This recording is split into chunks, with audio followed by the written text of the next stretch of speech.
ఇంతగా భిన్నంగా చూడము, వాటి గురించి మాట్లాడుకోము, అంతగా ఆలోచించము. కానీ మనిషే కాదు, వస్తువే కాదు, ఏదైనా సరే ఓ దానిలో ఇంత గొప్పతనం ఉంటుందా అని చెప్పే గొప్ప వ్యక్తులు మీరందరూ. సో అంటే నా ఉద్దేశం ఏంటంటేనండి, కవితకి ఏది అనర్హం కాదు, అంటే కవితకే కాదు కథకు కూడా ఏది అనర్హం కాదు. ఇంట్లో వాళ్ళ సపోర్ట్ ఎలా ఉండే స్టార్టింగ్ స్టేజ్లో? నేను ఇలా ఒక రైటర్ అవుదాం అనుకుంటున్నాను, ఎలా ఉండే? అంటే దానికి నేను సమాధానం చెప్పక్కర్లేదు అనుకుంటున్నానండి. ఎందుకంటే ఇప్పుడు మీరు యాంకర్ అవుదాం అనుకుంటున్నారంటే ఇంట్లో వాళ్ళ ఆన్సర్ అలా ఉండొచ్చు. మీరు కమిటీ కుర్రోళ్ళకి అవకాశం రావడం ఇదేలా జరిగింది? అంటే మనకి ఇండస్ట్రీలో సర్కిల్ ఉండాలి, అంటే తెలిసిన వాళ్ళు ఉండాలి, ఉంటేనే మనం అందులో నిల్చోగలుగుతాం. అది బిలీవ్ చేయనండి అంతా. ఎందుకంటే నేను కమిటీ కుర్రోళ్ళకి ముందు నాకు ఇండస్ట్రీలో ఎవరు తెలియదు. ఓకే, ఒక దూరపు చుట్టాలు ఉన్నారు, బట్ నేను ఎప్పుడూ వాళ్ళని కలవలేదు, నాకు ఇండస్ట్రీలో ఛాన్స్ కావాలని అడగలేదు. రైటర్స్కి గుర్తింపు లేకపోవడం అనేది మేజర్ పాయింట్గా తను ఫస్ట్ పాయింట్గా చెప్పారు మన ఎస్కేఎన్ గారు. సో ఈ పాయింట్ గురించి అంటే రైటర్స్కి గుర్తింపు అంటే బేసిక్గా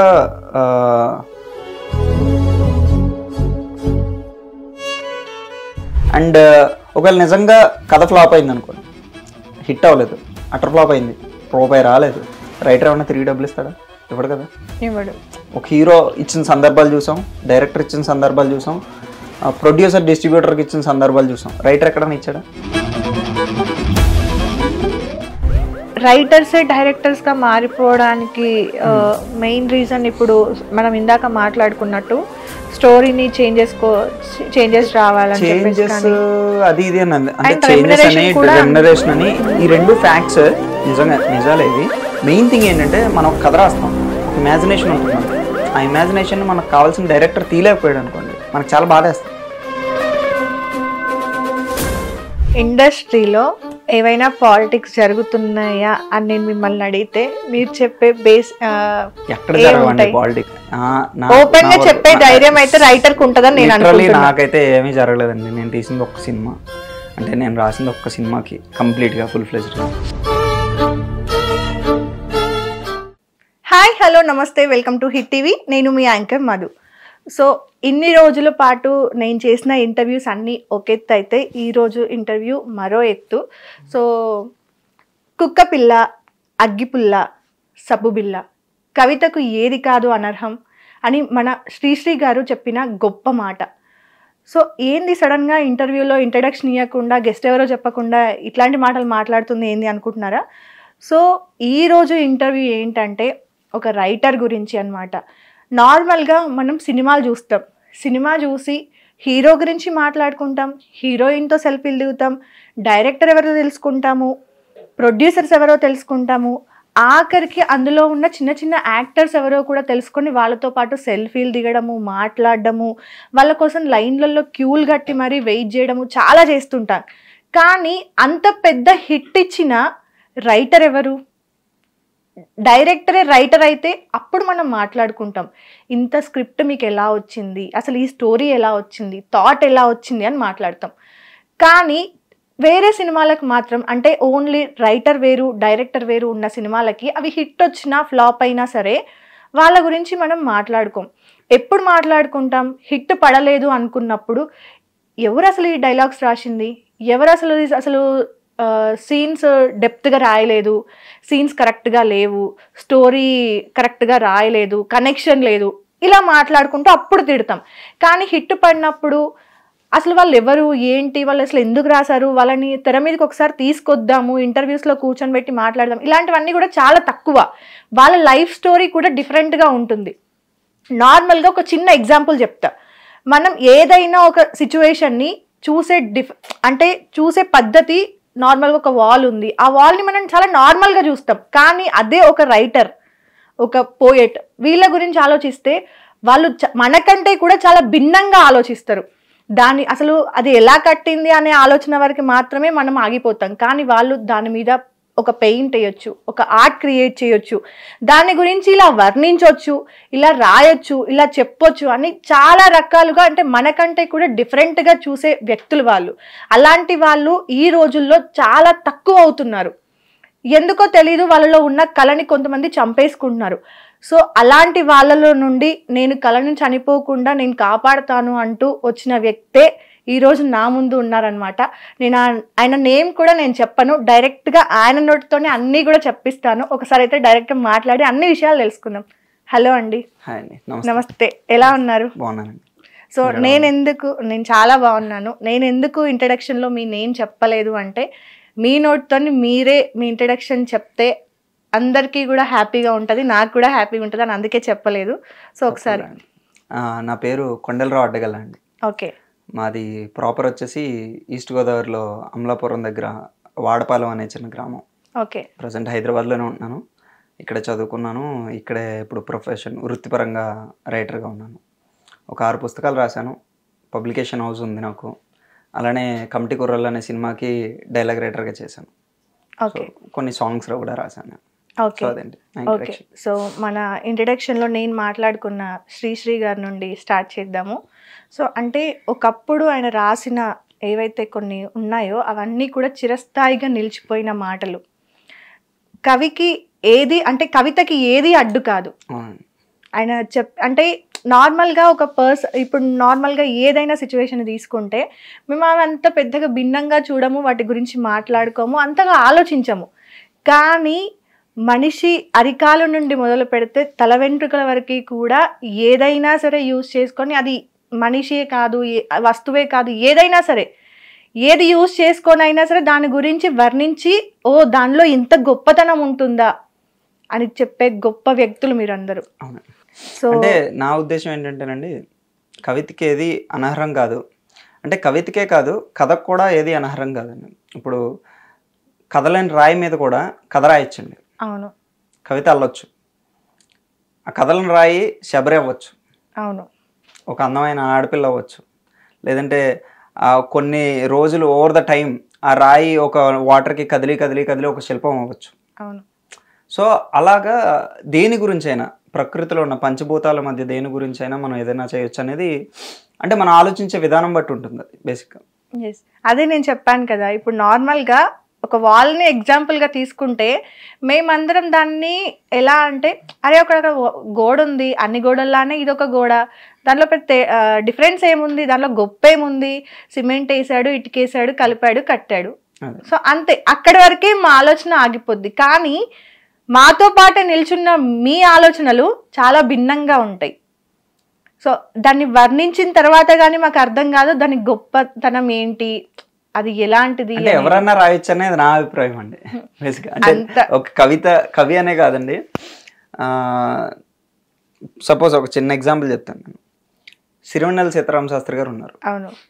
అతనికి ఒక సోషల్ మీడియా అకౌంట్ ఉంటే ఆ అనే అక్షరం పోస్ట్ చేశాడు అనుకుందాం. అతను మనం అందరం ఎలా చూస్తామంటే దాన్ని, అరే ఆ అని పెట్టానంటే, ఆ అని పెట్టారంటే ఏదో పెద్ద అర్థం ఉంది ఇందులో, అతను ఏదో చెప్పబోతున్నాడు, ఆతో ఏదో చెప్తున్నారు అదైనా అని చెప్పేసి కింద చాలామంది మాట్లాడుకుంటూ ఉంటారు.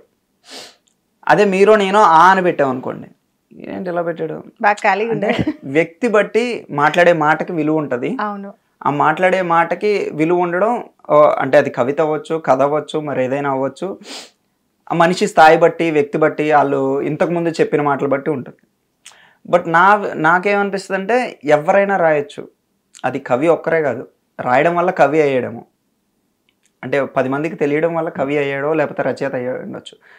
బట్ మనలో ఉండే ప్రతి ఒక్కరు, ఒక రోడ్డు మీద పనిచేసే కూలీ దగ్గర నుంచి ఒక ఇండస్ట్రీలో పనిచేసే CEO వరకు ప్రతి ఒక్కరు ఆలోచనలో డిఫరెంట్గా ఉంటాయి. కానీ రాయకపోవచ్చు వాళ్ళు, రాస్తే అందరూ కవిలే అన్న అభిప్రాయం. ఇంట్లో వాళ్ళ సపోర్ట్ ఎలా ఉండే స్టార్టింగ్ స్టేజ్లో? నేను ఇలా ఒక రైటర్ అవుదాం అనుకుంటున్నాను, నేను ఇలా అంటే జాబ్ కాకుండా నేను ఇదే కెరియర్గా తీసుకుందాం అనుకుంటున్నాను అన్నప్పుడు ఎలా ఉండే? అంటే దానికి నేను సమాధానం చెప్పక్కర్లేదు అనుకుంటున్నానండి. ఎందుకంటే ఇప్పుడు మీరు యాంకర్ అవుదాం అనుకుంటున్నారంటే ఇంట్లో వాళ్ళ ఆన్సర్ అలా ఉండొచ్చు. ఫస్ట్ ఏంటి, సో అలాగే ఉండొచ్చు, క్వశ్చన్ మార్క్ ఉంటుంది. బేసిక్గా నేను కొంచెం బాగా చదివే స్టూడెంట్. యాక్చువల్గా నేను చెప్పిన అన్ని కూడా మా ఇంట్లో వాళ్ళు అట్లనే చూస్తారు, ఎందుకంటే ఒక దాని మీద లేను కాబట్టి అన్నింటికి వాళ్ళు అదే క్వశ్చన్ మార్క్ లో చూసారు. అందుకే నేను ఏదైనా సరే చేసి చూపిద్దాము, చెప్పి చేయడం కంటే అనుకొని అలా వెళ్తున్నా. ఇంట్లో వాళ్ళ సపోర్ట్ అంటే ఒక 30% సపోర్ట్ ఉండేదండి.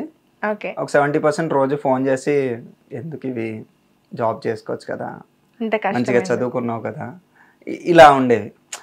నాకేంటంటే ఒకటే అనిపించేది, ఒక పాయింట్లో చిన్న కాదు పెద్ద గొడవ అయింది. అసలు ఏం చెప్పాలి మేము ఇంట్లో బయట వాళ్ళందరికీ, మీ చిన్నోడు ఏం చేస్తున్నారు అడుగుతున్నారంటే నేను ఒకటే చెప్పాను, వాళ్ళు ఊర్లో ఉంటారు, నేను హైదరాబాద్లో ఉంటాను, ఏం చేయట్లేదు, మేము డబ్బులు పంపిస్తే బేవర్స్గా తిరుగుతున్నాడు అని చెప్పుకోండి, నాకేం పర్లేదు, ఒకరోజు వాళ్ళే అందరూ వచ్చి ప్రైజ్ చేస్తారు, ఆ డే తప్పకుండా వస్తుంది అని చెప్పేసి అన్నాను. అది కమిటీ కుర్రలతో అయిపోయింది. అంటే బుక్స్ రాశాను, బుక్స్ ఎంతమందికి తెలుస్తుంది, మనలాంటి యంగ్స్టర్స్కి లేకపోతే సోషల్ మీడియా ఫాలో అయ్యే వాళ్ళకి తెలుస్తుంది. ఊర్లో ఉన్న పెద్ద పెద్ద వాళ్ళకి లేదంటే బాబాయ్ మావయ్య ఇలాంటి ఏజ్ వాళ్ళకి తెలీదు. బికాస్ అంటే వాళ్ళు అంత పట్టించుకోరు. బట్ ఈ మాటలు అంటూ ఉంటారు, వస్తూ ఉంటాయి. ఎప్పుడైతే కమిటీ కుర్రోలు సినిమా వచ్చిందో, సినిమా అంటే ఆబ్వియస్లీ మనం అందరం చూసేది, పెద్ద కష్టపడక్కర్లేదు సినిమా చూడడానికి. ఎవరో చూపిస్తే మనం చూసేస్తాము, నచ్చితే నచ్చిందని చెప్తాము, లేదంటే నచ్చలేదంటాం, విజిల్ వేస్తాం. సో అది చూసినప్పుడు ఓకే ఈ సినిమాకు మనోడా రాసింది, పైగా హిట్ అయిన సినిమాకు మనోడా రాసింది. సో అక్కడి నుంచి స్టార్ట్ అయ్యాయి. ఆబ్వియస్లీ వాళ్ళని కూడా తప్పుపట్టలేము, ఎవరైనా అంతే. గొప్పగా మన తెలిసినోడు చేస్తే మెచ్చుకుంటాం, లేదంటే తిట్టుకుంటాం, ఇది కామన్ థింగ్ ఇది. సో నేను అలా చెప్పాను ఇంట్లో వాళ్ళకి, తర్వాత వాళ్ళే రిలీజ్ అయ్యారు. మీరు కమిటీ కుర్రోళ్ళకి అవకాశం రావడం ఇదేలా జరిగింది అంటే, నార్మల్గా మీరే చెప్పారు ఇప్పటికీ ఉన్నారు. మనకి ఫస్ట్ ఇండస్ట్రీకి రావాలి అంటే కంపల్సరీ చాలా మంది కూడా మాట్లాడే మెయిన్ ఒకటే మాట ఏంటంటే, మనకి ఇండస్ట్రీలో సర్కిల్ ఉండాలి, అంటే తెలిసిన వాళ్ళు ఉండాలి, ఉంటేనే మనం అందులో నిల్చోగలుగుతాం, లేదు అంటే మనల్ని ఎవడు పట్టించుకోడు అనేది చాలా మంది చెప్తున్న మాట. ఎగ్జాక్ట్లీ. బట్ నేను అది బిలీవ్ చేయనండి అంతా. ఎందుకంటే నేను కమిటీ కుర్రోళ్ళకి ముందు నాకు ఇండస్ట్రీలో ఎవరు తెలియదండి. ఓకే, ఒక దూరపు చుట్టాలు ఉన్నారు, బట్ నేను ఎప్పుడూ వాళ్ళని కలవలేదు, నాకు ఇండస్ట్రీలో ఛాన్స్ కావాలని అడగలేదు. లిటరలీ మా కమిటీ కుర్రోళ్ళు డైరెక్టర్ వంశీ గారు నాకు కాల్ చేశారు ఒకసారి, నా పుస్తకం మీద చదివి ఇలాగ మాటలు రాయాలి అన్నారు. నేను ఎవరి దగ్గరికి వెళ్ళలేదు, స్టిల్ ఇప్పటికి కూడా ఒక ఛాన్స్ కావాలని నిజంగా ఏ ప్రొడక్షన్ హౌస్కి ఎక్కడికి వెళ్ళలేదు. డైరెక్టర్ కాంటాక్ట్ అయ్యారు. ఈవెన్ డైరెక్టర్ కూడా ఏ కాంటాక్ట్స్ లేవు ఇండస్ట్రీలో, బట్ సినిమా తీయగలిగారు. బికాస్ మెయిన్ థింగ్ అండి, ఏ ప్రొఫెషన్లో అయినా ఎందులో అయినా సరే ఓపిక ఉండాలి, పేషెన్స్ ఉండాలి, చాలా పేషెన్స్ ఉండాలి. అది ఎంత పేషెన్స్ అంటే మనల్ని ఎప్పటికప్పుడు టెస్ట్ చేస్తూనే ఉంటుంది ఏదో ఒక సిచ్యువేషన్. 4 years పట్టిందండి కమిటీ కుర్రోళ్ళకి, 1-2 సంవత్సరాలు కాదు. ఇదేమో బాహుబలిలో పెద్ద స్కేల్ సినిమా కాదు, షూటింగ్లోనే ఉండలేదు మేము అందరం, 2 నెలలే షూట్ చేసింది, కానీ 4 సంవత్సరాలు తిరుగుతూనే ఉన్నాం సినిమా గురించి. అది majority of the portion director కష్టమే ఆబ్వియస్లీ. 11 members కదా, యాక్టర్స్ 11 members. సో 11 members కూడా ఆల్మోస్ట్ 2 years తిరిగారు డైరెక్టర్ నమ్మి. అందరూ కొత్త వాళ్ళే పైగా. సో ఇక్కడ ఎవ్వరికి ఇండస్ట్రీతో కనెక్షన్స్ లేవు. ఇండస్ట్రీలో ఎవరో ఒకరు తెలిస్తేనే మనం బయటకు వస్తాం అనేది అంత అంటే నా వరకు నమ్మశక్యం కాదు. ఎందుకంటే మేము ఇంచుమించు ఒక 40 మంది బయటకు వచ్చాం ఇండస్ట్రీలో ఎవరికి తెలియకుండా కమిటీ కుర్రోళ్ళు అనే సినిమాతో. మేబీ ఇండస్ట్రీలో తెలిస్తే ఒక గేట్ పాస్, చాలామంది పెద్ద హీరోలు కూడా చెప్పారు ఈ విషయం, ఒక గేట్ పాస్గా యూజ్ అవుతుంది తప్ప సర్వైవల్కి యూజ్ అవుతుంది. సో నా వరకు నాకు ఆ గేట్ పాస్ చాలా ఈజీ అయింది, అంటే నన్నే వెతుక్కుని వచ్చింది అవకాశం. కానీ సర్వైవల్ అనేది నాలో అంటే నేనుండే ప్రవర్తన బట్టి, నాలో ఉండే కంటెంట్ బట్టి, నేను రీచ్ అవ్వగలిగే కాంటాక్ట్స్ బట్టి ఉంటుందని నేను నమ్ముతున్నాను. ఎందుకంటే ఏదో ఒక సినిమా హిట్ అయింది, మనం వెచ్చలవిడిగా తిరిగేద్దాం అనుకుంటే నేను అలాగే పోతాను. లేదు, దీన్ని జాగ్రత్తగా కాపాడుకోవాలి, నాకు ఛాన్స్ ఇచ్చిన వాళ్ళు వంశీ గారైనా నిహారిక గారైనా వీళ్ళని కూడా దృష్టిలో పెట్టుకుని మనం జాగ్రత్తగా మెలగాలి అనే థాట్ నాకుంటే నేను సర్వైవ్ అవ్వగలుగుతానని నా నమ్మకం. ఓకే, సో కమిటీ కుర్రోళ్ళు అనే స్టోరీ అసలు ఎలా పుట్టింది? థాట్ ప్రాసెస్ ఎవరిది? అంటే ఈ స్టోరీ అంతా రాయడానికి అంటే మీకు డైరెక్టర్ గారు ఏదైనా లైన్ ఇచ్చారా, దాన్ని డెవలప్ చేశారా, లేదంటే మీరే రాసారా? బేసిక్గా స్టోరీ ఆయనదండి, డైరెక్టర్ గారిది, వంశీ గారిది స్టోరీ. ఓకే, అంటే ఒక స్ట్రక్చర్ ఉంది ఆయన దగ్గర. అక్కడి నుంచి కొన్ని డెవలప్మెంట్స్, నేను ఇంకొక రైటర్ కూడా ఉన్నాం సుభాష్ అని చెప్పేసి, ఇద్దరం కలిపి స్టోరీలో డెవలప్మెంట్స్ చేసాం అండ్ డైలాగ్స్ కూడా రాసాం అనమాట, ఇద్దరం షేర్ చేసుకుని రాసాం. ఓకే, సో అలా అయిందండి ఇది. ఎన్ని డేస్ పట్టింది మొత్తం మీకు అదంతా రాయడానికి? సినిమా అనేది రాయడానికి ఎన్ని డేస్ మనం క్యాలిక్యులేట్ చేసుకోకూడదండి. బేసిక్గా జూలై 2020లో కోవిడ్ టైంలో మాకు ఛాన్స్ వచ్చింది. సెప్టెంబర్ కల్లా ఫినిష్ చేస్తాం స్టోరీ. అక్కడి నుంచి ప్రతి ప్రొడక్షన్ హౌస్ తిరగడం, వాళ్ళు ఏదో ఒక చేంజెస్ చెప్పడం, ఆ చేంజెస్ మాకు నచ్చితే అంటే అరే ఇది ఇలా కాదు, ఆయన చెప్పింది కరెక్టే, మనం దీన్ని మనం మార్చుకోవాలి మళ్ళీ, అలా అలా అలా అలా షూట్లో కూడా కొన్ని చేంజెస్ చేసాం సీన్స్. Yeah 4 years. మీరు ఈ పాయింట్ చెప్పారు కాబట్టి నేను మిమ్మల్ని ఇంటర్వ్యూకి పిలిచిన ముందు నేను కొన్ని ఎంక్వైరీ చేసుకున్నాను అనమాట.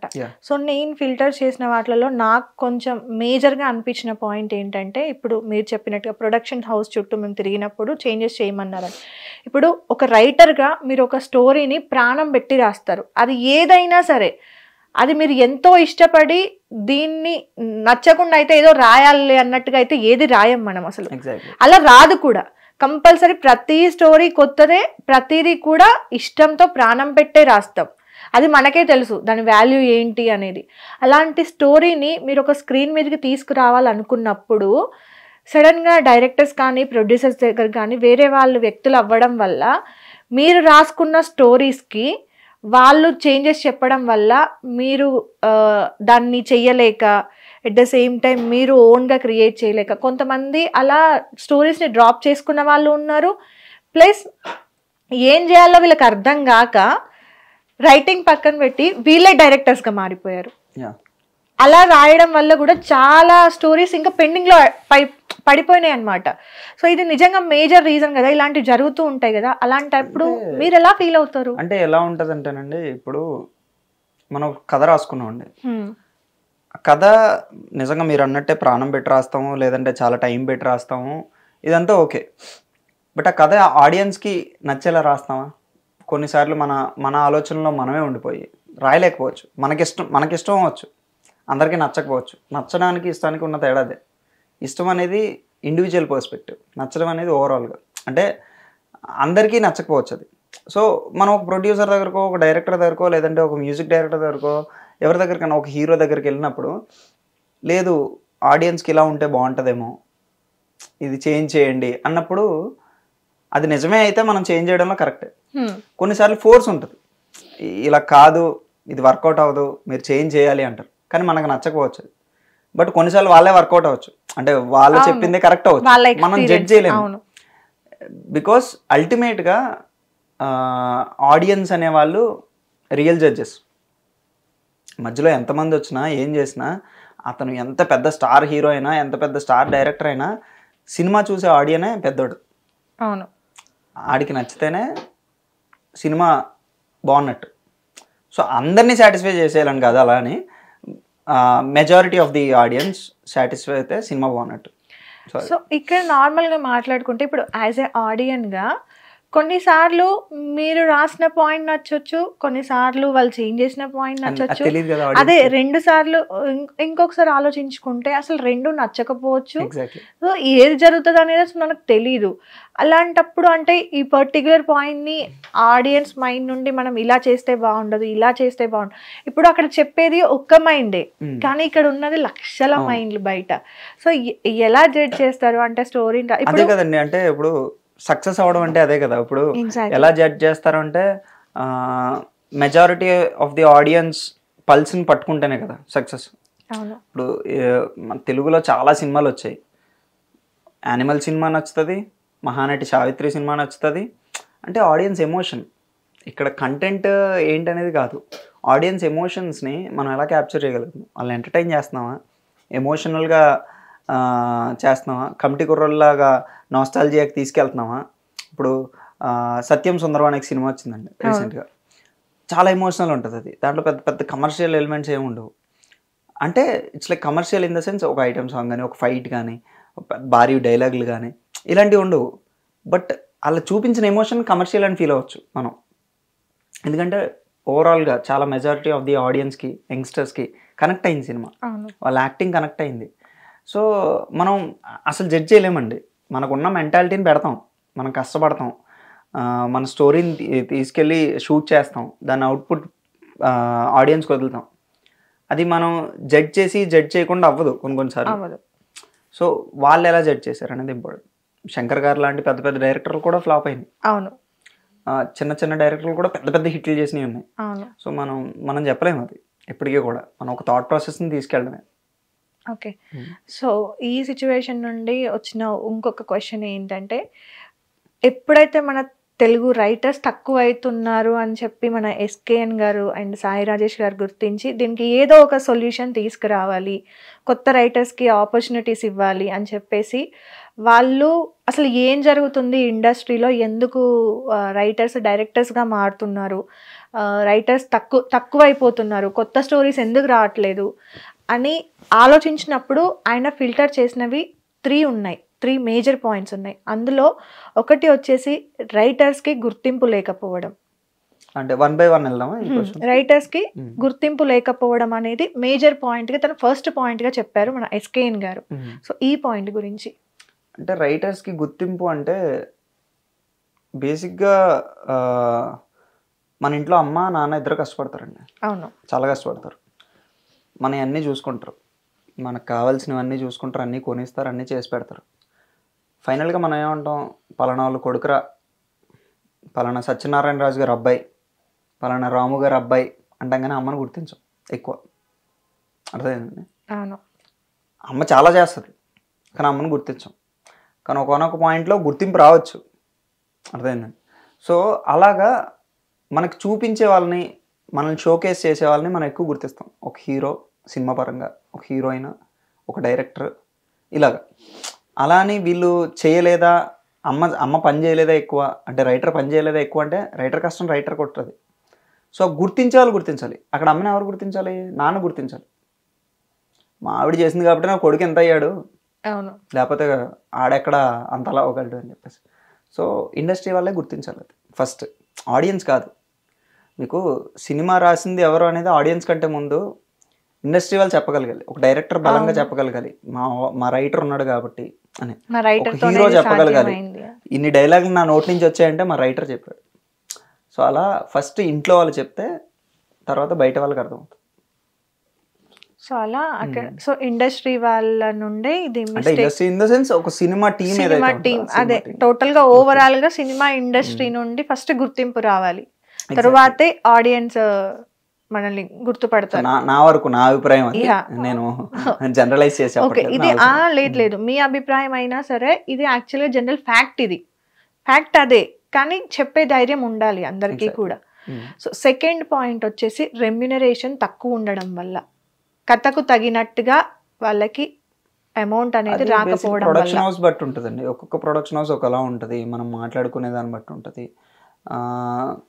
ఒక్కొక్కసారి మనం రాసే కథ చిన్నగానే మొదలు పెట్టచ్చు, లైక్ ఒక 2 కోట్లు అయిపోతుంది ఇది స్టోరీ అని మనం మొదలు పెట్టచ్చు.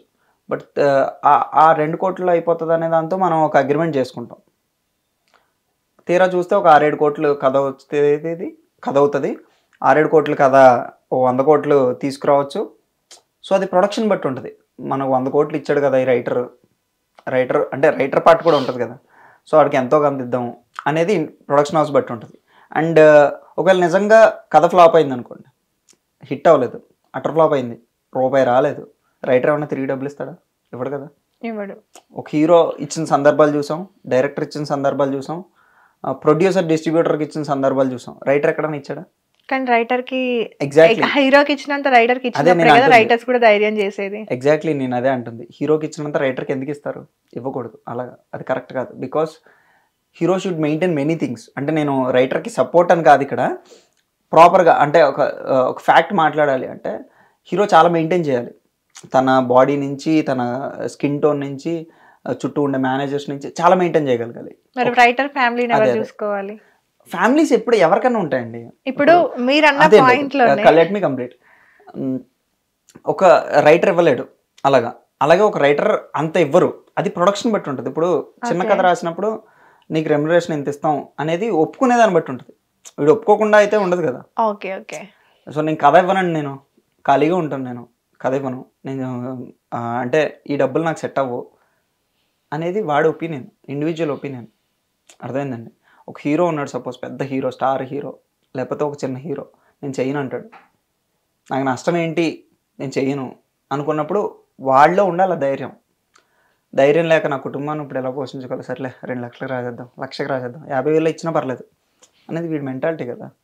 సో వీడి మెంటాలిటీ బట్టి అవతల వాళ్ళు డిసైడ్ అవుతారు. సో మెంటాలిటీ అనేది దాన్ని బట్టి ఉంటుంది. కొన్ని పరిస్థితులు ఉంటాయి, దిగిపోవాల్సిన పరిస్థితులు ఉంటాయి ఇంట్లో సిచ్యువేషన్స్ వల్ల. తట్టుకోవాలి, టైం పడుతుంది.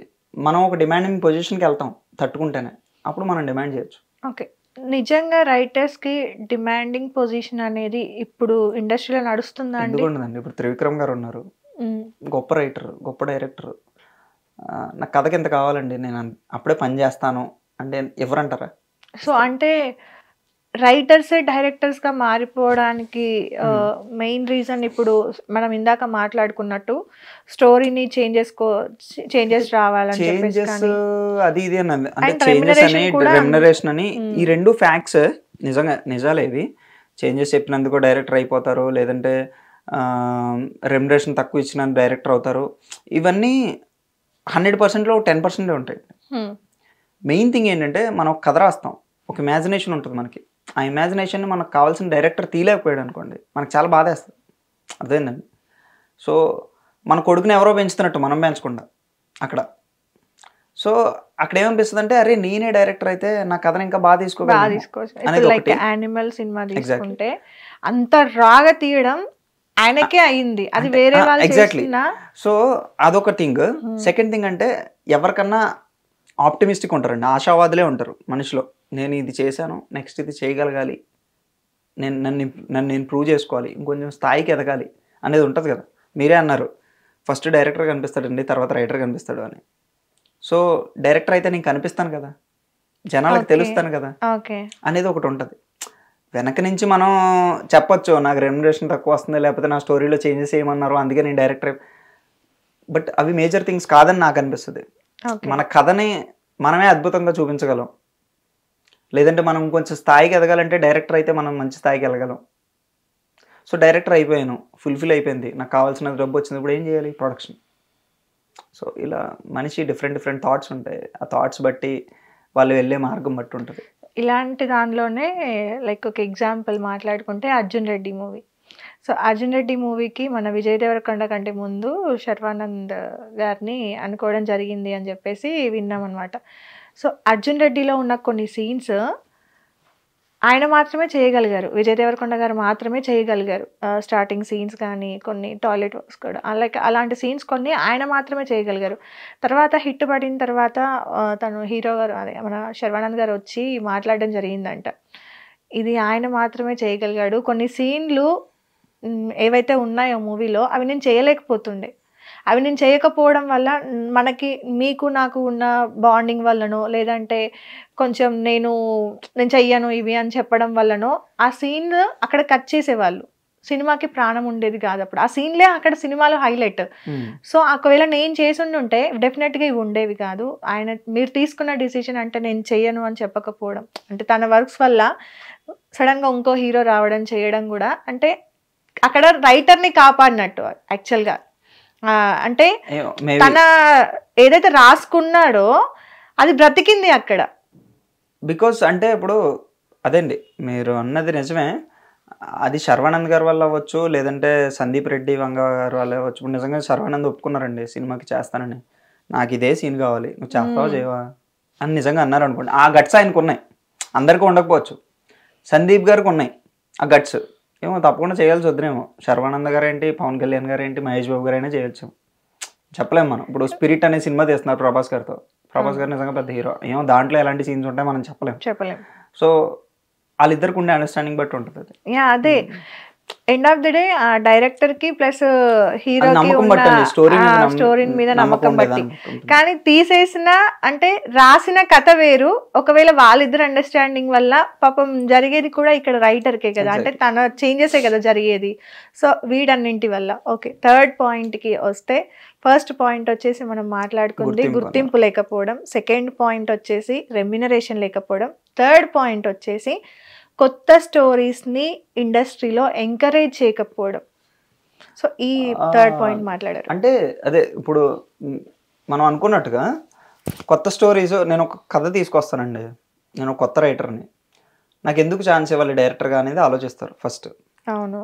సో వేరే వాళ్ళకి ఇచ్చారు అనుకుందాం, ఆ కథ నా అబ్బాయి బాగా తీయలేకపోయాడు, నాది ఒక కొత్త కథ బట్ డిఫరెంట్ కథ నాది, తీయలేకపోయారు సపోజ్, అబ్బాయి బాగా తీయలేకపోయారు, అప్పుడు ఇండస్ట్రీ అంతా ఒక ఎక్స్పెరిమెంట్ చేశారు వీళ్ళు, వర్కౌట్ అవ్వలేదు, సో ఇలాంటి కథలు వద్దు అని వేసుకుంటాం. అదే ఒక కామెడీ సినిమా వచ్చింది, జనరల్ కామెడీ పెద్ద హిట్ అయిపోయింది, అందరూ అదే కోరుకుంటారు. బికాస్ ఎందుకు అంటే ఇది డబ్బులు సంపాదించి పెట్టేది, అది డబ్బులు సంపాదించలేదు. 2 కోట్లు పెడితే 2 కోట్లు లాసే. ఇప్పుడు మీరు రూపాయి పోగొట్టుకోమంటే పోగొట్టుకుంటారా? పోగొట్టుకోరు. ఎందుకు పోగొట్టుకోవాలి? మన డబ్బులు కష్టపడి తెచ్చిన సొమ్మో లేదంటే ఎలాగో సంపాదించాం, ఎందుకు పోగొట్టుకోవాలనుకుంటాం? అందుకే కొత్త కథలు ఎంకరేజ్ చేయరు కొంతమంది చేస్తారు. ఇప్పుడు కమిటీ కుర్రాళ్ళు అనే కథ ఏముందండి నిజంగా, ఆ కథ 11 మంది కొత్త హీరోలు, అవును, కొత్త డైరెక్టర్, కొత్త రైటర్లు. సో ఇంతమంది కొత్త వాళ్ళు ఉండగా కూడా నిహారిక గారు ఎంకరేజ్ చేశారు. బికాస్ నమ్మి మా అందరి మీద పెట్టారు. నిజంగా ఒక అంటే ఇలా అనొచ్చా అని కూడా తెలీదు మాకు అసలు. మా మీద ఎందుకు డబ్బులు పెట్టాలి ఆవిడ? అవును, ఒక సినిమా తీసి గొప్పగా తీసేసి కమిటీ కుర్రాలు తీసుకొచ్చాం అనుకోండి, అది వేరు. అసలు నేను ఎందుకు నేను సపోర్ట్ చేయాలి అనే క్వశ్చన్ కూడా వస్తుంది డెఫినెట్గా. సో అది ప్రొడ్యూసర్ డబ్బులు పెట్టే వాళ్ళ మీద బట్టి ఉంటుంది, డబ్బులు పెట్టే వాళ్ళ మీద బట్టి. నిహారిక గారు పెట్టారు, ఇంకొకరు పెట్టకపోవచ్చు. అలా మేము ఆల్మోస్ట్ ఒక 20 ప్రొడక్షన్ హౌస్ల వరకు తిరిగాం, వాళ్ళు పెట్టలేదు డబ్బులు. సినిమా హిట్ అయ్యాక వాళ్ళు ఫీల్ అయి ఉండొచ్చు, అరే బాగా తీసాడు రా, హిట్ అయిందిరా, మనం పెట్టాల్సిందిరా అనుకుని ఉండొచ్చు. అవును. సో అలాంటి సందర్భాలు ఉంటాయండి. అందరినీ అలా అనలేం మనం, ఒక్కొక్కరి మైండ్ సెట్ ఒకలా ఉంటుంది. మనం నమ్ముదాం దీన్ని, డబ్బులు పెడదామని ఒక్కొక్కరు అనుకోవచ్చు, ఎందుకులే మనకి రిస్క్ అని కొంతమంది అనుకోవచ్చు. సో ఈ మూడింటిని ఫిల్టర్ చేసిన తర్వాత ఎస్కేన్ గారు అండ్ సాయి రాజేష్ గారు కాంటాక్ట్ అయిన పర్సన్ వచ్చేసి మన ఆహా అల్లు అరవింద్ గారు. సో వీళ్ళు అంటే ఈ పాయింట్స్ వాళ్ళు డిస్కస్ చేసుకున్న ఇమీడియట్గా వాళ్ళకు ఇనిషియేట్ తీసుకొని ఆహా యాప్లోనే కొత్త డైరెక్టర్స్ ఎవరైతే రైటర్స్ కానీ డైరెక్టర్స్ కానీ ఎవరైనా సరే వాళ్ళందరికీ కూడా ఒక ఆపర్చునిటీ క్రియేట్ చేయడం అనేది చాలా గొప్ప విషయం. ఇంతకుముందు మనం ఇందాక నేను చెప్పినట్టుగా బుక్స్ పట్టుకొని ఎలా అయితే ఇప్పుడు మీరే అన్నారు 20 ప్రొడక్షన్ హౌస్ వరకు ఆల్మోస్ట్ తిరిగాము స్టోరీని పట్టుకొని, అలా ఒకప్పటి నుండి కూడా జరుగుతుంది. తిరిగి అలసిపోయిన వాళ్ళు ఉన్నారు, వాళ్ళకి ఆపర్చునిటీస్ రావు పాపం. ఎంతకాలం అని తిరుగుతారు? హైదరాబాద్లో ఉండాలి, రెంట్లు కట్టాలి, తినాలి, తిరగాలి, క్యాబ్ ఛార్జెస్, బస్సులు, ఇవన్నీ చాలా కష్టాలు ఇవన్నీ కూడా. అలాంటి వాటి అన్నింటికి కూడా ఎంతో కొంత హెల్ప్ఫుల్గా ఉండాలి అని చెప్పేసి ఒక కొత్త పాయింట్ని ఇనిషియేట్ తీసుకొని చేయడం అనేది చాలా గొప్ప థింగ్. మంచి విషయం అండి, అందరికీ తెలియజేసేలా చేస్తే ఇంకా మంచి విషయం. ఓకే, అంటే ఇప్పుడు నేను ఇందాక చెప్పినట్టు ఇప్పుడు ఆహాలో ఎస్కేఎన్ గారు ఆర్ఎస్ గారు వాళ్ళు చాలా కష్టపడి పైకి వచ్చిన వాళ్ళే. రైటర్స్ కి ఒకటి స్టార్ట్ చేశారు, రైటర్స్ హంట్ అని చెప్పేసి. సో ఎంతమందికి తెలిసింది అది? ఓకే, చాలా మందికి తెలియదు ఆ విషయం. చాలా ఇప్పుడు మీరు నాకు చెప్పారు, నాకు ఇంతకుముందు తెలుసు ఆ విషయం, బట్ నాలాంటి చాలా మంది రైటర్స్కి ఆ విషయం తెలీదు. సో తెలియజేసే దాన్ని బట్టి కూడా ఉంటుంది, అండ్ వాళ్ళు ఇచ్చే అష్యూరెన్స్ బట్టి. ఇప్పుడు నేను కథ పంపించానండి, సపోజ్ మీరు అన్నదానికి రైటర్స్ హంట్ అనేదానికి 10 రోజులు అయింది, 20 రోజులు అయింది, నాకు రిప్లై రాలేదనుకోండి, నాకు నమ్మకం పోతుంది. అర్థమైందండి? సో వాళ్ళు మేనేజ్ చేసేదాన్ని బట్టి, వీళ్ళ నమ్మకం బట్టి, వీళ్ళ అష్యూరెన్స్ ఇచ్చేదాన్ని బట్టి కూడా అలాంటివి డెవలప్ అవుతాయి. అది మంచి విషయమే, నిజంగా మంచి ఇనిషియేషన్. సో అది ఎంతవరకు సక్సెస్ అవుతుంది అనేది చూడాలి. అంటే ఇప్పటి వరకు ఉన్న. అండ్ వన్ మోర్ థింగ్, అంటే మీరే చెప్పారు రైటర్స్ డిఫరెంట్గా ఆలోచిస్తారు, డిఫరెంట్ పర్స్పెక్టివ్స్లో ఉంటారు అని చెప్పేసి. రైటర్స్ కూడా నమ్మాలి దాన్ని, ఆ హంట్ అనే దాన్ని, రైటర్స్ హంట్ అనే కాన్సెప్ట్ని. ఇప్పుడు మీరే అన్నారు కదా డిఫరెంట్గా ఆలోచిస్తారు, కొత్త కోణంలో ఆలోచిస్తారని. ఈ నాకు కద్దొబ్బేస్తే ఏంటి నా పరిస్థితి అని ఆలోచించారు అనుకోండి ఒక రైటర్. ఓకే, అర్థమైందండి మీకు? ఏదో ఛాన్స్ వచ్చింది కదా అని వెళ్ళిపోవడం కాదు కదా. నిన్న కథ దొబ్బేస్తే ఏంటి, ఎంతో కష్టపడి రాసుకున్నాను కథ, వాళ్ళు తీసేసుకుంటే చిన్న చిన్న చేంజెస్ చేసుకుని కథ వాళ్ళు వాడేసుకుంటే, మనం ఒకరి కథని మనం ఎంత అలా వాడుకోవచ్చు అంటే అసలు వాడికే తెలియదంత మార్చేసి మనం వాడుకోవచ్చు. సో ఆ విధంగా కూడా చేయొచ్చు. గట్టిగా స్క్రీన్ ప్లే మారిస్తే కథ మారిపోతుంది. సో ఆ నమ్మకం కూడా రైటర్స్కి ఉండాలి, ఆ నమ్మకాన్ని వాళ్ళు కలిగించాలి.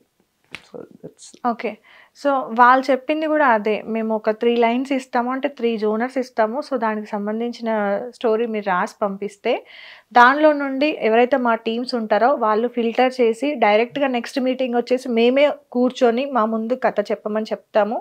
సో దాని నుండి కనుక ఏవైతే మళ్ళీ నచ్చి ఉంటాయో వాటిని ఫిల్టర్ చేసి డెఫినెట్గా వాళ్ళకి అవకాశాలు కల్పిస్తాము అన్నట్టుగా చెప్పారనమాట.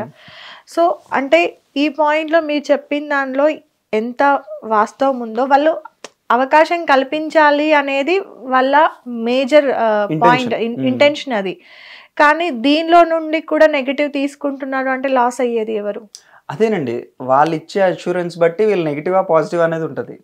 ఓకే, అంటే అందరూ అన్నీ నమ్మలేరు కదండి. సో బేసిక్గా ట్రస్ట్ బట్టి ఉంటుంది అది. ఓకే. వాళ్ళ ఇనిషియేషన్ మంచిదే, అది ఎవరైనా వెళ్ళి అంటే వాళ్ళ కథ ఇచ్చి వాళ్ళ కథ బయటకు వచ్చింది అనుకోండి సపోజ్, మీరు ఎప్పుడు అంటే ట్రై చేయలేదా? చేయలేదన్నా. అంటే నిజంగా చెప్తున్నాను కదండి, నాకు అంత అవసరం పడలేదు. ఓకే. అంటే ఇప్పుడు ఈ కథ వస్తే, ఇప్పుడు ఈ కథలకి ఇస్తే మన కథ వర్కౌట్ అయిపోతే మనం పెద్దవాళ్ళం అయిపోతాం అలా అనిపించలేదండి. ఎందుకంటే కమిటీ కుర్రోళ్ళకి ముందే నేను ఒక 2-3 సినిమాలు వర్క్ చేస్తున్నాను. కమిటీ కుర్రోళ్ళ తర్వాత ఒక 2 సినిమాలు వచ్చాయి. సో నేను కథ పంపించి ఆహా వాళ్ళకి వాళ్ళు ఓకే చేసేవరకు అంత వెయిట్ చేయాల్సిన అవసరం నాకు రాలేదు పర్టికులర్గా, నా అభిప్రాయం. అంటే వేరే వాళ్ళు చేయొచ్చు, మంచి విషయం అది. ఎవరైతే ఇప్పుడు చిన్నగా స్టార్ట్ చేసిన వాళ్ళు, అంటే ఇలాంటి కొంచెం కూడా అంటే కథ ఉంది కానీ దాన్ని ఎలా బయటకు తీసుకురావాలన్న ఆలోచన లేని వాళ్ళకి ఇలాంటివి అయితే హెల్ప్ అవుతాయి. అట్లీస్ట్ అంటే వాళ్ళ సైడ్ నుండి ఇప్పుడు ఎంతో మంది ఉన్నారు ఇండస్ట్రీలో. సో వాళ్ళందరిలో నుండి ఎస్కేఎన్ గారు బయటికి వచ్చి ఈ థాట్ ప్రాసెస్ ని తీసుకురావడం అనేది చాలా గొప్ప విషయం అనేది మాకు అనిపిస్తుంది. అదేనండి, ఇప్పుడు రాసే వాళ్ళకి కూడా అందరికి సోషల్ మీడియా అంటే ఇలా తెలియకపోవచ్చు. అవును. ఇప్పుడు నాకు తెలిసిన ఒక రైటర్ ఉన్నారండి, రీసెంట్గా నాతో మాట్లాడారు. ఇలా ఒక ప్రొడక్షన్ హౌస్కి వెళ్ళాను, అది మీరు చెప్పింది ప్రొడక్షన్ హౌస్కి వెళ్ళాను, వాళ్ళు గేట్ బయటే నన్ను ఎవరిదన్నా రిఫరెన్స్ ఉంటే లోపలికి రాణిస్తామన్నారు. సో అవైలబిలిటీ ఉండాలి ఫస్ట్. అందుకే ఇండస్ట్రీలో సర్కిల్ ఉండాలి అని అన్న పాయింట్ కూడా స్టార్ట్ అయ్యింది. అందుకే సర్కిల్, అదేనండి, సర్కిల్ లేకుండా కూడా వచ్చిన వాళ్ళు ఉన్నాం కదా, ఉన్నారు. So that differs person to person. అది మనం ఏం చెప్పలేం, ఇదే కరెక్ట్ ఇది రాంగ్ అని మనం చెప్పలేము, అది జడ్జ్ చేయలేం. ఓకే. ఇండస్ట్రీలో ఏవైనా పాలిటిక్స్ జరుగుతున్నాయా అని నేను మిమ్మల్ని అడిగితే మీరు చెప్పే బేస్ ఎక్కడ జరగవండి పాలిటిక్స్? సో మీకు తెలిసినవి, మీరు ఫేస్ చేసినవి చెప్పండి. ఓపెన్ గా చెప్పే ధైర్యం అయితే రైటర్ కు ఉంటుందని నేను అనుకుంటున్నాను. నాకైతే ఏమీ జరగలేదండి. నేను తీసింది ఒక్క సినిమా, అంటే నేను రాసింది ఒక్క సినిమాకి కంప్లీట్గా ఫుల్ ఫ్లెజ్డ్గా. సో ఆ ఒక్క సినిమా కూడా మేము అందరం కష్టపడి చేసిందే. సో మా వరకు నాకు తెలిసి పెద్దగా మనకి జరిగినవి అని కాకుండా జనరలైజ్ చేసి చెప్పండి. జనరలైజ్గా అంటే ఏముంటుందండి, ఇప్పుడు నిజంగా అంటే ఒక కథ తీసుకెళ్తే ఆ కథని మార్చుకుని రాసుకోవడం ఇలాంటివి చాలా జరుగుతాయండి. పాలిటిక్స్ అంటే ఇప్పుడు డైరెక్టర్ ఒక హీరోని అనుకుంటారండి, నా కథకి ఇతను హీరో అని. ప్రొడ్యూసర్కి ఎవరో నచ్చుతాడు, ప్రొడ్యూసర్ లేకపోతే వేరే వాళ్ళని పెట్టుకుందాం అనుకుంటారు, వాళ్ళు సగం డబ్బులు ఇస్తానంటారు. అంటే ఈ లాబింగ్స్ ఏవైతే ఉంటాయో అలాంటి వాళ్ళని పెట్టుకుంటారు, బికాజ్ వాళ్ళ బెనిఫిట్ వాళ్ళు ఆలోచిస్తారు. అవును. సో అలా ఇవి పాలిటిక్స్ అనుకుంటే పాలిటిక్స్, వీళ్ళు బిజినెస్ అనుకుంటే బిజినెస్. సో లేదురా వాళ్ళు కరెక్ట్, వాళ్ళ జస్టిఫికేషన్ అంటే వాళ్ళ థీమ్లో వాళ్ళు ఉన్నారు, వాళ్ళ ఒపీనియన్లో వాళ్ళు ఉన్నారు, వాళ్ళు కూడా కరెక్టే అనుకుంటే వాళ్ళు కరెక్ట్. సో అర్థమైందండి. సో మన ఆలోచన తీరు బట్టి ఉంటుంది. ఓకే. సో ఇప్పటివరకు కూడా మనం అన్ని ఇండస్ట్రీ ఇవన్నీ మాట్లాడుకున్నాం కదా, ఇక నుండి ఇంకా కొంచెం సేపు మీ గురించి మాట్లాడుకుందాం. సో మీ గురించి వస్తే కేఆర్, కలంతో రణం, ఈ నేమ్ పెట్టడానికి అంటే ఈ నేమ్ రావాలి ఇలానే చెయ్యాలి అని అంటే కొండలరావు మీ పేరు, అలా చూసినా కేఆర్. సో రెండింటికి కూడా కలిసేలాగా పెట్టాలి అన్న ఆలోచన ఎలా వచ్చింది? ఆలోచన ఎలా వచ్చిందంటే, అంటే బేసిక్గా కొండలరావు అనే పేరు మా తాతయ్య గారి పేరండి, నాకు పెట్టారు. నాకు చిన్నప్పుడు పెద్దగా ఇష్టం ఉండేది కాదు, టు బి ఫ్రాంక్. మా అమ్మని కూడా చాలాసార్లు అడిగేవాడిని, ఎందుకు నాకు ఈ పేరు ఎందుకమ్మా బాబు తీసే, ఆ పేరేంటి అసలు, అందరు నన్ను వేరేలా ట్రీట్ చేస్తున్నారని చెప్పేసి. తర్వాత నేనే వద్దనుకున్నాను. యాక్చువల్గా మీ నేమ్ దగ్గరకు వస్తే నాకు సిచ్యువేషన్ గుర్తొస్తుంది. ఎక్కువ నాకు తెలిసి డైరీలో నాన్నతో సంతకం పెట్టించమంటే 7 కొండలు వేసుకొని వస్తుంది.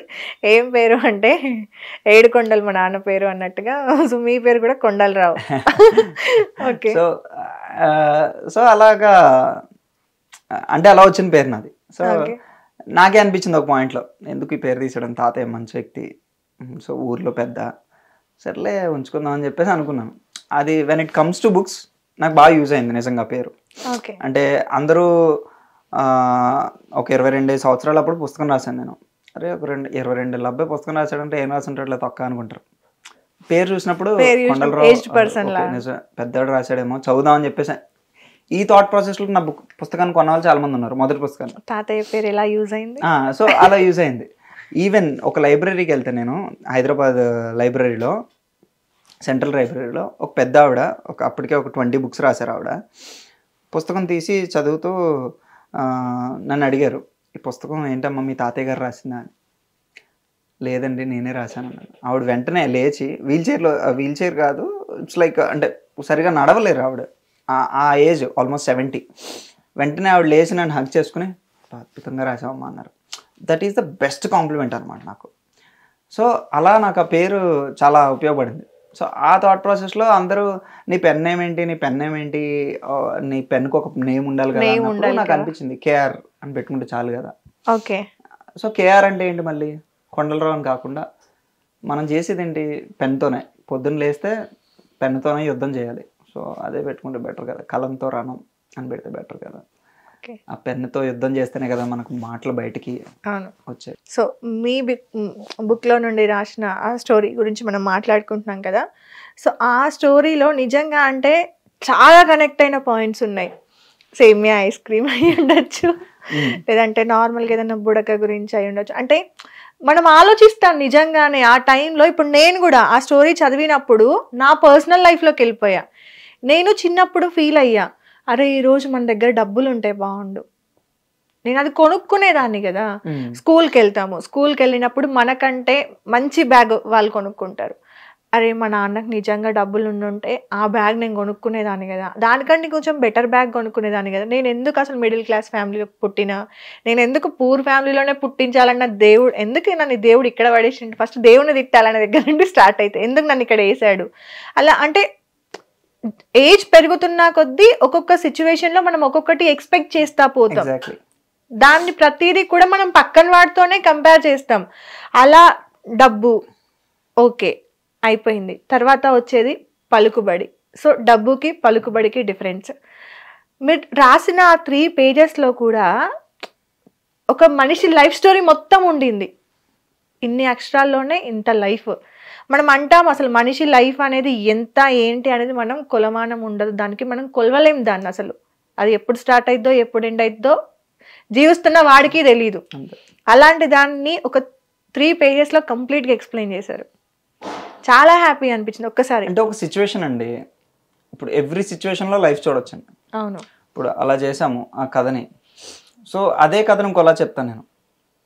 ఇప్పుడు మనం అన్ని సందర్భాలు ఆలోచిస్తున్నాం కాబట్టి, మీరు అన్నారు ఒక మిడిల్ క్లాస్ ఒక పూర్ క్లాస్లో నేను ఎందుకు పుట్టాను అనే ఆలోచన నుంచి నా పిల్లలు ఎలా ఉండకూడదు అనే ఆలోచనకు వస్తారు పెద్ద అయ్యాక. అవును.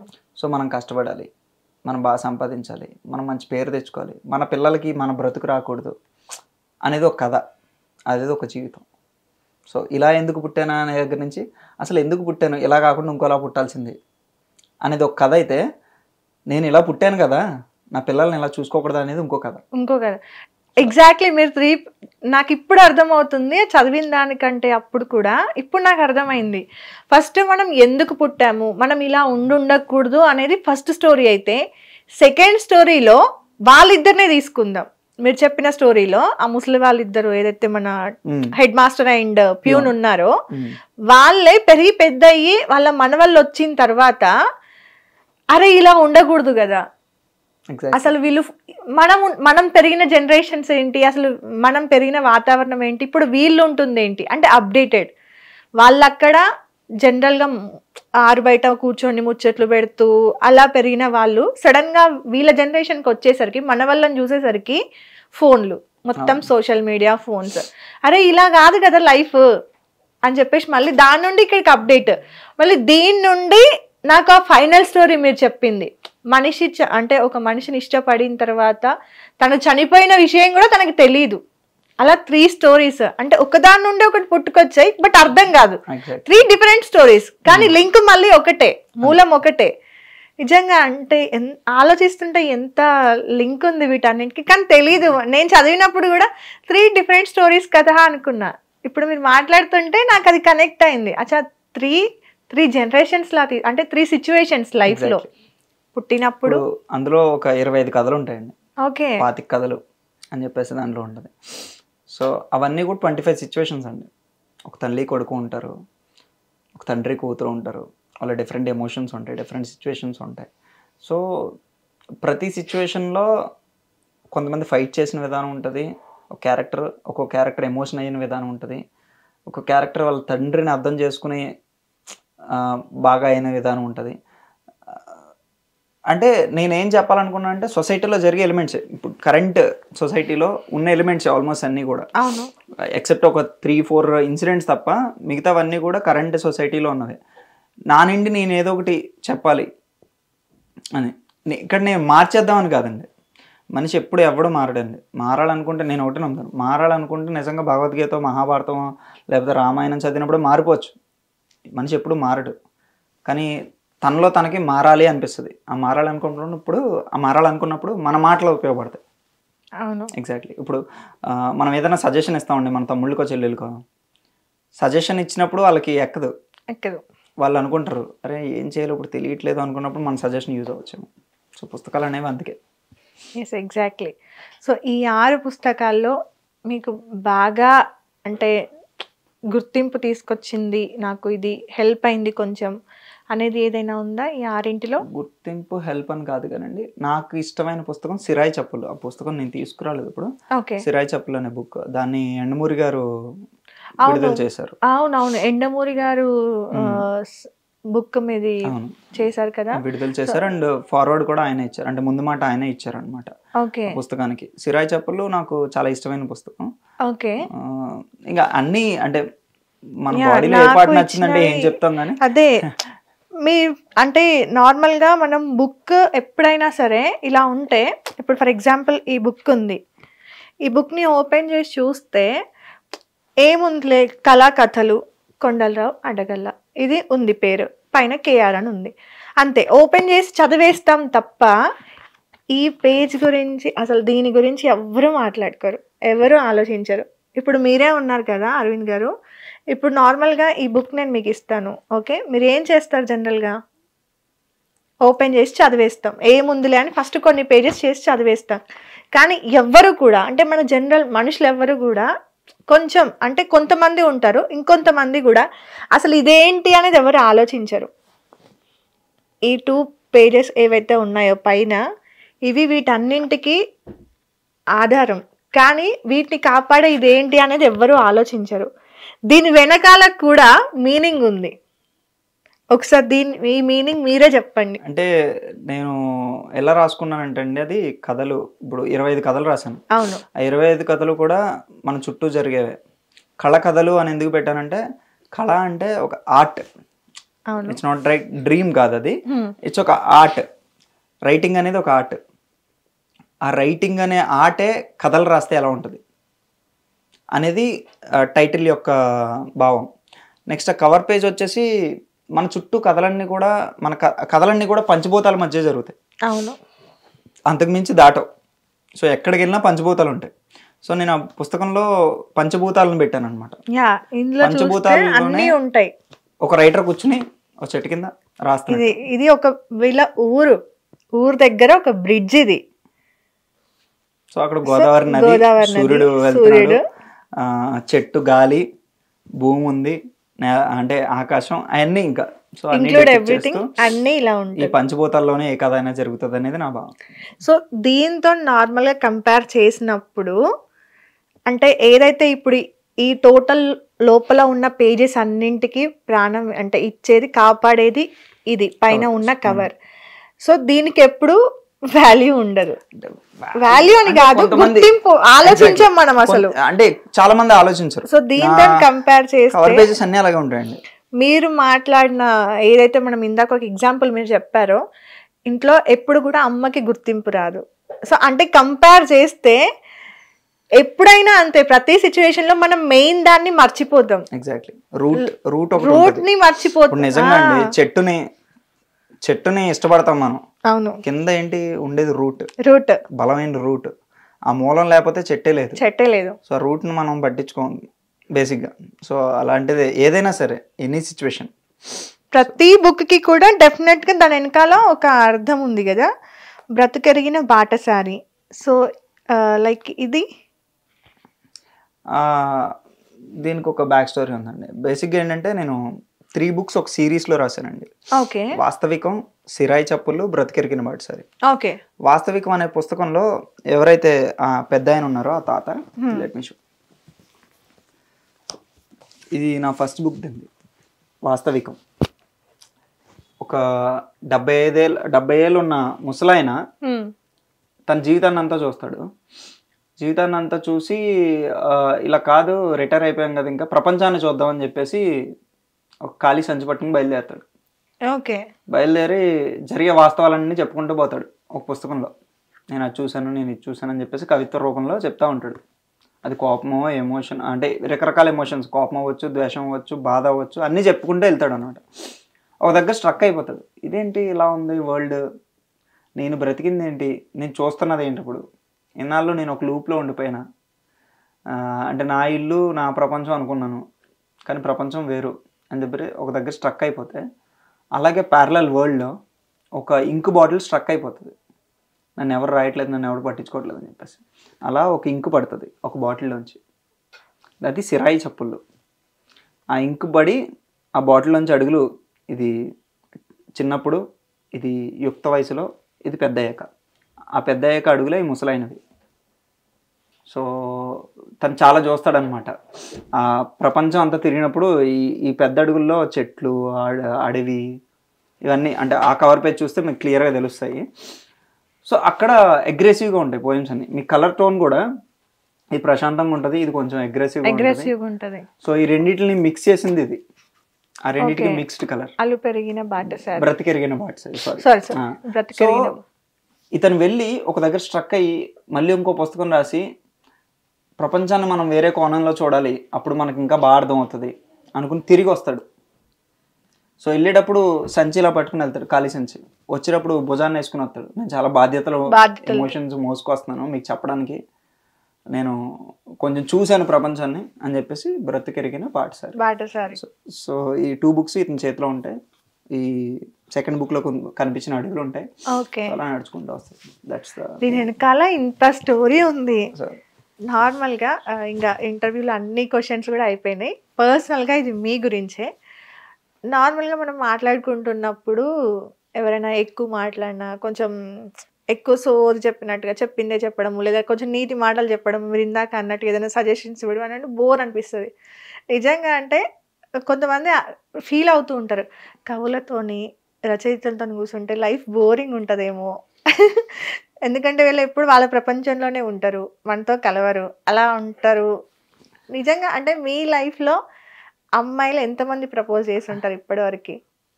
ఉన్నారండి, బాగానే ఉండరా? కాదు కానీ అంటే అంటే ఈ మధ్య కాలంలో పర్టికులర్గా ఈ జనరేషన్లో లవ్ ఈజ్ నాట్ లైక్, అంటే ఒకప్పుడు ప్రేమ అంటే అర్థం చేసుకోవడం, లేదంటే మనకి కాంటాక్ట్ లేకుండా జస్ట్ ఒక లుక్తోనే లవ్ చేసి అది లైఫ్ లాంగ్ క్యారీ చేయడం, ఇలా ఉండేది ఒకప్పుడు. ఉత్తరాలతోనో, తర్వాత చిన్న చిన్న డబ్బా ఫోన్లతోనో అలా. ఇప్పుడే అంటే లవ్ అనేది ఎలా మారిపోయింది అంటే, ఒక రాత, ఒక రైటింగ్, ఏదో ఒక రైటింగ్ చూసి కనెక్ట్ అయిపోయి అబ్బాయి చాలా బాగున్నాడు, బాగా రాస్తున్నాడు అని ప్రపోజ్ చేసిన వాళ్ళు కూడా ఉన్నారు. నాకేమనిపిస్తుంది అంటే, ఒక రాతతో ఒక మనిషిని డిఫైన్ చేయలేం, ఒక రైటింగ్తో. ఏమో నేను ఫేక్గా రాయొచ్చు అయిందని, బట్ నా ఒరిజినల్ క్యారెక్టర్ వేడి ఉండొచ్చు. సో అలాగా నేను చెప్పిన సందర్భాలు కూడా ఉన్నాయి. మీరు ఒక రైటింగ్ చూసి ఇష్టపడడం అనేది కరెక్ట్ కాదు, చాలా అంటే మనిషిలో చాలా కోణాలు ఉంటాయి అని చెప్పేసి అలా ప్రపోజ్ చేసిన వాళ్ళు ఉన్నారు, చాలామంది ఉన్నారు. సో మనకి నచ్చిన వాళ్ళని యాక్సెప్ట్ చేయాలి కదా మనం. అలా ఎంతమంది చేశారు? యాక్సెప్ట్ చేయడం అంటే 1 or 2 ఉంటారు, లైక్ మనకి అటాచ్ అయిన వాళ్ళు కొంచెం. అలా కొన్ని సందర్భాలు ఉంటాయి, అంటే దూరం అవ్వాల్సిన సందర్భాలు ఉంటాయి. అంటే మీ లైఫ్ లో అటాచ్ అయ్యి దూరమైన వాళ్ళు ఉంటారు. ఎందుకుంటారు? 28 ఏళ్ళు వచ్చేసిన ఒక అబ్బాయికి అటాచ్మెంట్స్ డిటాచ్మెంట్స్ పక్కా ఉంటాయి. ఒక అబ్బాయికనే కదా, ఒక మనిషికి. ఇక్కడ 2 కెమెరామ్యాన్లు ఉన్నారు, వాళ్ళకి లేరా, మీకు లేరా? సో అది కామన్ థింగ్ అది. ఓకే. సో నా ఫైనల్గా ఇంకా ఇంటర్వ్యూ క్లోజ్ చేసే ముందు, ఇప్పుడు మన రియల్ లైఫ్లో నిజ జీవితంలో జరుగుతున్న ఏదైనా సిచ్యువేషన్ గురించి ఒక రచయితగా మీరు ఒక మాటలో చెప్పండి, ఏదైనా అందరికీ కనెక్ట్ అయ్యేలాగా ఈ ఇంటర్వ్యూ త్రూ. అర్థం కాదు, చిన్న స్టోరీ టైప్లో ఏదైనా మా అందరి కోసం ఇప్పటివరకు ఎక్కడ కూడా రివీల్ చేయండి, మీరు రాసుకుంది ఏదైనా ఒక దాని గురించి ఒక చిన్న స్టోరీ. అంటే మీరు అడిగిన లవ్ గురించే చెప్తానండి నేను. ప్రతి ఒక్కరికి ఫ్రెండ్స్ ఉంటారండి. మన ఫ్రెండ్స్ మనకి ఏదైతే కథ చెప్తారో ఆ కథను నమ్ముతాం. మనం ఆ కథను నమ్ముతాం, కథ కంటే ముందు వాళ్ళని నమ్మేం కాబట్టి. సో ఒక లవ్ ఫెయిల్ అయిపోయిందని చెప్పేసి ఒక ఫ్రెండ్ వచ్చి చెప్తాడు నీకు, లవ్ ఫెయిల్ అయిపోయిందంటే అరే అమ్మాయి వదిలేరా, మంచిది కాదురా అని చెప్పేసి మీ ఇష్టం వచ్చిన సజెషన్స్ మీరు ఇస్తారు. బికాస్ మీరు వీడి స్టోరీ అన్నారు. అక్కడ అవతల వాళ్ళ స్టోరీ కూడా వింటేనే నిజం తెలిసేది. అంటే అవతల వాళ్ళ స్టోరీ ఉంటుంది, వీడి స్టోరీ ఉంటుంది, నిజం ఉంటుంది, మూడు ఉంటాయి. సో ఎవరి పర్స్పెక్టివ్లో నువ్వు ఆలోచించావు అనే దాన్ని బట్టి నువ్వు డెసిషన్ చెప్తావు, అంటే ఒక ఒపీనియన్ చెప్తావు. సో నాకు ఎలా అనిపిస్తుంది అంటే, నేను ఒక కథ రాస్తున్నాను. ఇప్పుడు ఆ కథలో అందరి ఒపీనియన్స్ చెప్తాను, నేను నా నిర్ణయం చెప్తాను. అర్థమైందండి? సో ఆ కథలో ఎలా అంటే, ఒక అబ్బాయి లైఫ్లో ఒక 4 అమ్మాయిలు వస్తారు. నెక్స్ట్ నేను రిలీజ్ చేయబోయే బుక్ ఇది. 4 అమ్మాయిలు వస్తారు. ఆ 4 అమ్మాయిలు 4 విధాలుగా నేర్పిస్తారు అబ్బాయికి. ఫస్ట్ అమ్మాయికి అట్రాక్ట్ అవుతాడు. ప్రతి అబ్బాయి ఫేజ్లో నేను అనుకున్నది ఏంటంటే, 4 రకాల అమ్మాయిలు ఉంటారండి. ఒక్కొక్క అబ్బాయికి మనం అట్రాక్ట్ అవుతాం. ఒక్కొక్క అమ్మాయికి అట్రాక్ట్ అవుతారు అబ్బాయిలు. ఒక్కొక్క అమ్మాయిని చూస్తే అరే ఇలాంటి అమ్మాయిని లవ్ చేయాలి, మనం ట్రావెల్ చేయాలి అనిపిస్తుంది. ఒక్కొక్క అమ్మాయితో లస్ట్ ఫీలింగ్స్ ఉంటాయి. ఒక్కొక్క అమ్మాయిని చూస్తే భలే ఉందిరా, అంత చక్కగా ఉంది, ఇలాంటి అమ్మాయిని పెళ్లి చేసుకుని సెటిల్ అయిపోవాలి అనిపిస్తుంది. సో అలా ఒకటి లైఫ్లో ఒక 4 అమ్మాయిలు వస్తారు. ఆ 4 అమ్మాయిలు స్టోరీస్ వీడి సైడ్ నుంచి చెప్తాడు. దెన్ నెక్స్ట్ టు దట్ వాళ్ళ సైడ్ నుంచి అసలు స్టోరీస్ ఏంటనేది నేను ఒక బుక్ రాస్తాను. ఓకే. సో అంటే నేను స్టోరీ రివీల్ చేయట్లేదు, బట్ కాంటెక్స్ట్ మనం పర్స్పెక్టివ్స్ అనేవి ఆలోచించాలి. ఒకరి డెసిషన్ అంటే ఒకరి వైపు కథ విని మనం నిర్ణయం తీసేసుకోకూడదు అనేది ఒకటి. ఇంకొకటి ఏంటంటే, ఇది ఒక చిన్న విషయం. ఇప్పుడు మీరు నేను చాలా క్లోజ్ అండి. చాలా సందర్భాల్లో మనకి అంటే మనం చాలా హ్యాపీగా ఉన్నాము, ట్రావెల్ చేసాము, అన్నీ ఉంటాయి. బట్ ఒక సిచ్యువేషన్లో ఎక్కడో నచ్చలేదు మీరు నాకు. సో ఆ సిచ్యువేషన్ని చూడాలి తప్ప మనిషి మొత్తాన్ని చూడకూడదు అనేది నేను ఒకటి బిలీవ్ చేస్తాను అనమాట. అంటే నేను కూడా అలాగే ట్రీట్ చేస్తాను. ఒక సిచ్యువేషన్ నచ్చలేదు అనుకోండి, ఆ సిచ్యువేషన్ వరకే నేను కోపపడతాను, ఆ సిచ్యువేషన్ వరకే నేను తిడతాను, ఆ సిచ్యువేషన్ వరకే బాధపడతాను. బట్ రిమైనింగ్ అంతా నాకు ఆ మనిషి ఓకే కాబట్టి ఆ మనిషిని ఆ మనిషిలాగే ట్రీట్ చేయాలి. ఆ సిచ్యువేషన్ బట్టి నువ్వు వదిలేయకూడదు, మనకి ఇది సెట్ అవ్వడరా అనుకోకూడదు. సో అలా చూస్తే బెటర్ అనేది నా ఒపీనియన్. సో ఇది కూడా ఒక కథ రాస్తాను. Okay, thank you so much. అంటే ఇంత బిజీ స్కెడ్యూల్లో కూడా ఆల్మోస్ట్ 2 hours నాకు టైం ఇవ్వడం చాలా హ్యాపీ అనిపిస్తుంది. అండ్ చాలా విషయాలు కూడా నేర్చుకున్నాము ఈరోజు. అండ్ మీ బుక్స్ డెఫినెట్గా నేను మొత్తం చదువుతాను, చదివి రివ్యూ ఇస్తాను. ఆల్మోస్ట్ చదివాను. చదివిన తర్వాతే నాకు అది అర్థం. చదువుతున్నప్పుడు 3 different స్టోరీస్, కానీ చదివాక ఆలోచిస్తే ఒక మనిషి లైఫ్ 3 అంటే చిన్నప్పుడు, మధ్య వయసుకు వచ్చాక, చనిపోతున్నప్పుడు హస్బెండ్తో, ఈ 3 కూడా లింక్ ఉందన్నమాట. కానీ అర్థం కాదు ఆలోచిస్తే తప్ప.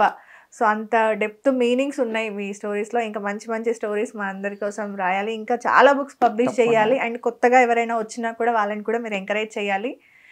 సో అది మన కొండలరావు గారి కలంతో రణం. సో అది అన్నమాట స్టోరీ ఈరోజు. చాలా అంటే ఆల్మోస్ట్ చాలా ఇంటర్వ్యూస్ తర్వాత ఈరోజు ఎందుకో తెలియని ఒక ఆనందంగా అనిపిస్తుంది. అంటే చాలా ఇంటర్వ్యూస్ చేస్తాము, బట్ మనం కొన్ని ఇంటర్వ్యూస్ ఏంటంటే ఎదుటి వ్యక్తి మాట్లాడుతూ ఉంటే వినాలి అనిపిస్తుంది. సో అలాంటి స్పెషల్ ఇంటర్వ్యూనే ఈరోజు మీతో జరిగింది. సో దానికి thank you so much. So next ఇంటర్వ్యూలో మళ్ళీ ఇంకోటి ప్లాన్ చేస్తాను డెఫినెట్గా, ఇంకొంచెం ఇన్డెప్త్గా సిచ్యువేషన్స్ గురించి. సో అది మొత్తానికైతే. సో బయట ఎవరైనా నార్మల్గా ఏమంటారు రైటర్స్ కానీ, లేదంటే కొత్త టాలెంట్ ఉన్న వాళ్ళు కానీ చాలామంది ఉన్నారు. బుక్స్ రాయాలనుకున్న వాళ్ళు కూడా చాలామంది ఉండుంటారు. సో వాళ్ళందరికీ ఆపర్చునిటీ క్రియేట్ చేయడానికి ఇలాంటి వాళ్ళు చాలామంది ఉన్నారు. సో ఎవరైనా మీరు కనుక బుక్స్ రాసిన తర్వాత పబ్లిష్ చేయడం ఎలా ఏంటి అని ఆలోచిస్తే డెఫినెట్గా మన కొండలరావు గారి కాంటాక్ట్ నెంబర్ అయితే నేను అక్కడ షేర్ చేయడం, ఒకవేళ మీకు ఓకే అనుకుంటే డెఫినెట్గా తన ఏదైతే నెంబర్ ఉందో అది నేను షేర్ చేస్తాను, డిస్క్రిప్షన్లో మెన్షన్ చేపిస్తాను. ఎవరైనా ఉంటే డెఫినెట్గా కాంటాక్ట్ అవ్వండి. మీరు కూడా ఇంకా ఏది ఆలోచించకుండా లైఫ్లో సక్సెస్ అవ్వడానికి ట్రై చేయండి. సో అది ఈరోజైతే మొత్తానికి ఫైనల్గా ఇంటర్వ్యూ. సో నెక్స్ట్ ఇంటర్వ్యూలో మరో గెస్ట్తో కలుద్దాం. Thank you so much. నా సైడ్ నుంచి కూడా ప్రత్యేకంగా ధన్యవాదాలండి హిట్ టీవీకి. Yeah. ఎందుకంటే మీరు అన్నారు రైటర్స్ ఎక్కడో తక్కువగా చూస్తారు అది ఇది అని చెప్పేసి.